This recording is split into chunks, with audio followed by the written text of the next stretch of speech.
অসমৰ মুখ্যমন্ত্ৰী হিমন্ত বিশ্ব শৰ্মা ডাঙৰীয়াক এটা কথা কৈছোঁ, অসমত অসমীয়া সুৰক্ষিত নহয়। প্ৰত্যেক মুহূৰ্ততে আপোনাৰ অনা অসমীয়াবিলাকে আমাৰ অসমীয়াকে অসমতে খায়, অসমতে আপোনাৰ ইনকম কৰে, অসমীয়াকে এনি টাইম অসমীয়াক আপোনাৰ হাৰাশাস্তি কৰি থাকে। এটাই কথা কৈছোঁ, প্ৰণৱ হাজৰিকা ন, প্ৰণৱ হাজৰিকা যিজন আমাৰ অসমীয়া ল'ৰা, সেইজনক অনা অসমীয়াই কিয় এনেকৈ মাৰিবলৈ পালে, এনেকৈ হত্যা কৰিবলৈ পালে। সেইকাৰণে আপোনাক এটাই কথা কৈছোঁ, আমি অসমীয়া হয়, আপুনিওতো অসমীয়া, মুখ্যমন্ত্ৰী মহোদয় আপুনিওতো অসমীয়া, সেইকাৰণে আমি অসমীয়া হৈ কৈছোঁ, আপুনি আমাৰে মাজৰ এজন অসমীয়া। সেইকাৰণে আপুনি যিকেইজন দুষ্কৃতিকাৰীয়ে আমাৰ এই যিজন অসমীয়াক অনা অসমীয়া যিজনে হত্যা কৰিলে, তেওঁলোককেইজনক আপুনি হয় যাৱজ্জীৱন কাৰাদণ্ড দিয়ে, হয় আপুনি ফাঁচি দিয়ে। সেইটো আপুনি নিজে আপোনাৰ বিচাৰ্যৰ বিষয়ে আপুনি আলোচনা কৰি যেনেকৈ যি কৰে তেওঁলোকক একশ্যন লওক।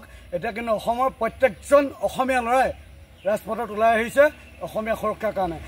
আপুনি অসমীয়া সুৰক্ষা দিয়ক আৰু আপোনাৰ লগত আমি আছোঁ। জয় আই অসম, জয় আই অসম, অসমীয়া যুৱ মঞ্চ জিন্দাবাদ, অসমীয়া যুৱ মঞ্চ জিন্দাবাদ।